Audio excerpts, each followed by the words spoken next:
ఇయాల ఈ ప్రభుత్వం, ఈ కాంగ్రెస్ నయవంచక ప్రభుత్వం సంక్షేమంలో ఫెయిల్, మంచినీళ్ళలో ఫెయిల్, పొలాలకు నీళ్ళు ఇవ్వడంలో, సాగునీళ్ళలో ఫెయిల్, కరెంటు సరఫరాలో ఫెయిల్, రైతు బంధులో ఫెయిల్, విత్తనాలు ఎరువులు సరఫరాలో ఫెయిలేనా?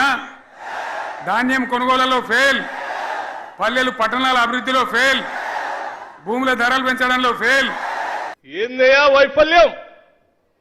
బసవేశ్వర స్ఫూర్తితో ఈ రాష్ట్ర ప్రభుత్వం ప్రణాళికాబద్ధంగా స్కీములు తీసుకొని రావటం వైఫల్యమా? లేకపోతే జ్యోతిరావు పూలే గారి స్ఫూర్తితో ఈ రాష్ట్రంలో బలహీన వర్గాలకి మేలు జరగాలని క్యాష్ సెన్సస్ చేపించడం అన్యాయమా? లేని నిరుపేద కుటుంబాలకు ప్రతి కుటుంబానికి సంవత్సరానికి 12,000 రూపాయలు ఇవ్వాలని ఆలోచన చేసి అమలు చేయటం అన్యాయమా?